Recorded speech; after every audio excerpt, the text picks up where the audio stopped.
Zobaczmy, co dzisiaj tu nas czeka w internecie.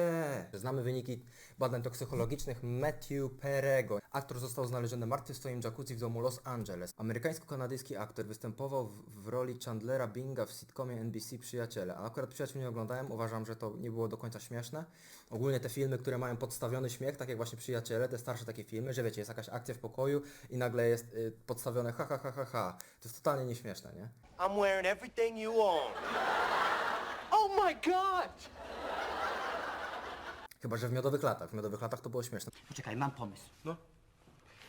A jakbyś sprzedał swoje zwłoki na przeszczepy? No jeżeli płacą od kilogramu. Przestań chrzany! Zresztą swoją drogą, jak już mowa o Miodowych Latach, na chwilę zrobię off topic. Tadeusz Norek z Miodowych Lat, czyli Artur Barciś, ma swój fanpage na Facebooku, który skrzętnie śledzę i bardzo lubię. Dostałem od niego zaproszenie do znajomych. Mówię, kurde, co jest? I mało tego, on napisał do mnie wiadomość prywatną. To naprawdę wspaniała rzecz, mieć na czacie ludzi, którzy polecają mój styl życia, informując mnie o dobrych stronach mojej kariery i wspaniałych rzeczach. Bo się okazało, że tam było 3 obserwujących, więc to nie był on tak naprawdę i to był zwyczajny scam. To musi być w jakiś sposób naprawdę dochodowe i opłacalne, robienie takich scamów, tak? Na przykład telefon na wnuczka, czy tak jak ostatnio czytałem w jakimś newsie, że podają się za pracowników banku PKO, czy tak naprawdę kogoś innego, że wyłudzają te dane, więc kurde, no komuś musiało się naprawdę grubo kiedyś powieść, albo nie wiem, czy to jest, czy taka próba desperacji i rozpaczy, no komu się chce zakładać konto na Artura Barcisia, wchodzić na fanpage Prawdziwy Barcisia, ściągać ludzi, którzy go obserwują, dają lajki i tak dalej i pisać do nich wiadomości prywatne, nie? Ogólnie to podziwiam, ale generalnie no w ten sposób gdzieś tam rozwijanie się pod kątem zarobkowym, no nie wygląda jakoś tam specjalnie perspektywicznie, że tak powiem. Ale dobra, wracając do tematu pana Matthew Perry'ego. Więc pan Matthew Perry grał w Przyjaciołach i tutaj umarł poprzez uzależnienie od alkoholu i czego? Narkotyków, tak? No co mam wam tutaj powiedzieć, no? Co mam tam powiedzieć? Słuchajcie, zainteresowałem się ostatnio podcastami, wywiadami z psychoterapeutą, który nazywa się Robert Rutkowski. Większość osób uważa go za szura, ponieważ on bardzo radykalnie stanowi o tym, że alkohol jest po prostu trucizną. Jak próbuję ludziom uświadomić, że nie trzeba się uzależnić, żeby się kastrować emocjonalnie, żeby czynić krzywdę swoim zmysłom i że to się może również dziać w tak zwanym piciu kontrolowanym co tydzień, co 2, to ludzie się za głowę łapią. Jeżeli ktoś na przykład szedłby po lesie, podniósłby muchomora i na twoich oczach by tego muchomora zjadł, a później na przykład wymiotowałby lub byłby bliski śmierci, no to co pomyślelibyśmy o takiej osobie? No, że jest osobą lekkomyślną, jest osobą co najmniej niezrównoważoną psychicznie, żeby podnieść trującą substancję, zjeść ją, a później być bliski śmierci lub na jej pograniczu i na przykład narzekać, albo co gorsza, gdy przejdzie mu, zrobić to samo. No to przecież to samo jest z alkoholem. No, są badania, które były prowadzone przez 20 parę lat na terenie wielu krajów i tak naprawdę kontynentów, potwierdzające, że nawet najmniejsza ilość alkoholu jest kancerogenna, więc tak naprawdę, no, co tutaj się dziwić? No, wlewamy w siebie truciznę i ja nie wiem, co jest w tym dziwnego, że nasze ciało zaczyna wysiadać lub nasz organizm. Jeszcze dodajmy do tego narkotyki, no to mamy przepis idealny na porażkę po prostu. No, żyjemy w takim świecie, gdzie tak naprawdę alkohol jest reklamowany wszędzie. Alkohol jest absolutną normą. Alkohol jest w każdym filmie, w każdej komedii, w każdym horrorze. Normalnie jest reklamowany. Na przykład papierosy też kiedyś były reklamowane, nie wiem czy wiecie.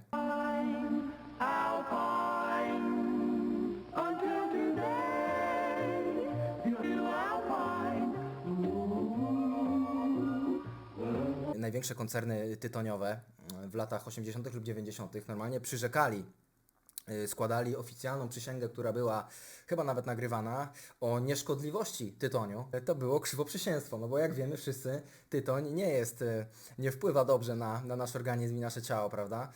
No i generalnie tak samo jest z alkoholem, tylko ludzie z jakiegoś powodu nie chcą się jeszcze obudzić. Nie wiem, czy może świadomość jest zbyt mała, a może odpychamy to po prostu od siebie. Alkohol jest tak wpisany w naszą egzystencję i rzeczywistość od chyba setek lat, że no ciężko tak jakby na to spojrzeć z boku. Alkohol, tego typu sprawy, no jest to wybór po prostu wasz, tak? Załóżmy, jest impreza, jest jakieś spotkanie, grupa, nie wiem, 10 osób, jakaś mała domóweczka, tak? Klimatyczna, fajnie, gra sobie cicho muzyczka, żeby za bardzo tam sąsiadom nie było głośno, wszystko pięknie, ładnie, z kulturką, każdy sobie popija, a to drineczka, to browarka i ty po prostu sobie nie pijesz, siedzisz, po prostu sobie nie pijesz, nie? I wszyscy dookoła, którzy mają te drinki w ręku, mają ten etanol, który jest dla ciebie trujący, który nie pozwala spać, który jest przetwarzany przez całą noc i tak naprawdę nawet po najmniejszym łyku alkoholu, przez taką noc twoje ciało się nie regeneruje i nie wypoczywasz. I taka osoba trzymając ten etanol w ręku pyta się ciebie, pyta ciebie, czy... Słuchaj, czy ty masz jakiś problem z alkoholem? Wszystko jest w porządku? I teraz wyobraźmy sobie sytuację odwrotną, żeby zaskoczyło. Bardzo się staram, żeby to zaskoczyło. Wyobraźcie sobie, że stoję na przerwie w pracy, pracując w jakimś zakładzie, tak, produkcyjnym. Jest przerwa. Od A do B, 30 minut, bita przerwa, odbijamy się kartą, wszystko jest mierzone, tak? I na tej przerwie wszyscy palą fajkę, ja nie palę fajki. I ci, co palą papierosy, podeszliby do mnie, zapytali się mnie, czemu ty nie palisz papierosów, czy wszystko jest z tobą w porządku? Jeszcze 30 lat temu tak mogłoby być i to nie byłoby nic dziwnego, ale no co byście sobie pomyśleli? No co oni pierdolą? Trują się tym gównem i pytają, czy to ja mam problem. I dokładnie to samo jest z piciem. Stoisz, ty nie pijesz, a ktoś trzymając to gówno, wlewając z siebie kurwa to gówno, pyta ciebie, czy ty masz problem z alkoholem. No w takich czasach żyjemy, ale chcę wierzyć, że to przejdzie. No jak widać tutaj, zamykając historię kołem, no mamy czarno na białym, tak? Nikogo nie ominie po prostu ten uścisk tej indoktrynacji alkoholowej, która panuje gdzieś tam wszemi wobec na naszym całym globie, we wszystkich mediach. Naprawdę nie da się bardzo ciężko jest odbić od alkoholu.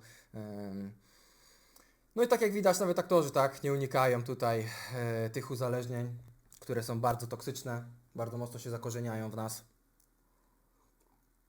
No szkoda chłopaka, tak? Szkoda chłopaka, oczywiście, że szkoda chłopaka. Co mamy dalej, co mamy dalej, co mamy dalej? Doda pochwaliła się wysokością ilorazu inteligencji, pokazała oficjalny certyfikat. Jeżeli Dorota Rabczewska pochwaliła się na Instagramie w relacji swoim IQ, no to w porządku, wiecie, no tutaj jakie pytanie należy postawić? Raczej pytanie, wiecie, no każde działanie jest skierowane jakąś potrzebą, tak? Każde jedno jest potrzebą któregoś tam rzędu na piramidzie potrzeb i jeżeli ona miała potrzebę pokazaniem przed kilkoma milionami ludzi, jakie ma IQ, no to tutaj się zatrzymajmy, tak? Jakby nie musimy gdzieś tam się zastanawiać, czy ona faktycznie ma takie IQ, czy może jest jednak głupia, czy jest taka i taka. Nie, to nie ma sensu. Po prostu jej potrzebą było pokazanie tego, nie?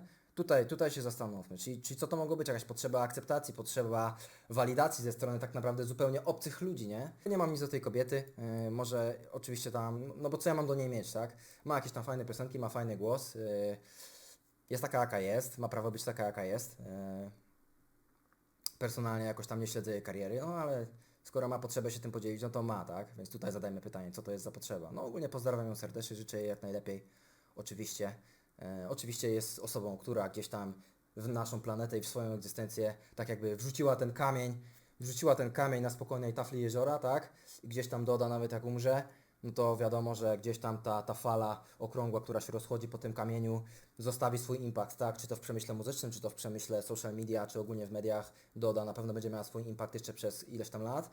Może nie tak jak The Beatles, może nie tak jak Eminem, może nie tak jak Sean Connery, ale gdzieś tam na pewno zaistniała, więc tak czy siak, nawet jeżeli jej potrzeba pochwalenia się swoim IQ jest totalnie próżna i wywodząca się tak naprawdę ze słabości, a nie z siły umysłu, to i tak moim zdaniem jest lepsza niż 90% społeczeństwa, które nic ze swoim życiem nie robi, a w dniu dzisiejszym są dokładnie w tym samym miejscu, w którym byli rok temu. Get that motherfucker! No dobra, może jakiś ostatni newsik sobie przerobimy tutaj. Proszę bardzo, poszukujemy 200 osób, aby wypróbowały rewolucyjny, niewidoczny aparat słuchowy. No co, no zdrowie, tak?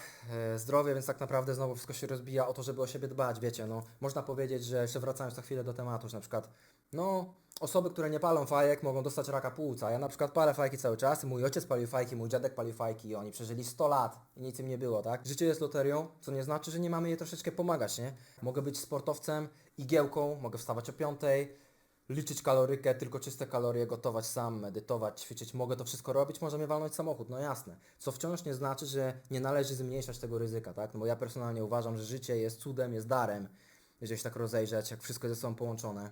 Wszystko jest turbo, naprawdę ze sobą sprzęgnięte, zintegrowane i to jest ogólnie jednym wielkim cudem, że my możemy tutaj być w tym punkcie w czasie.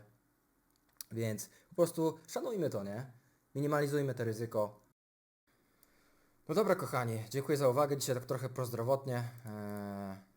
Prozdrowotnie, tak. Także to tyle. Trzymajcie się wszyscy. Hej.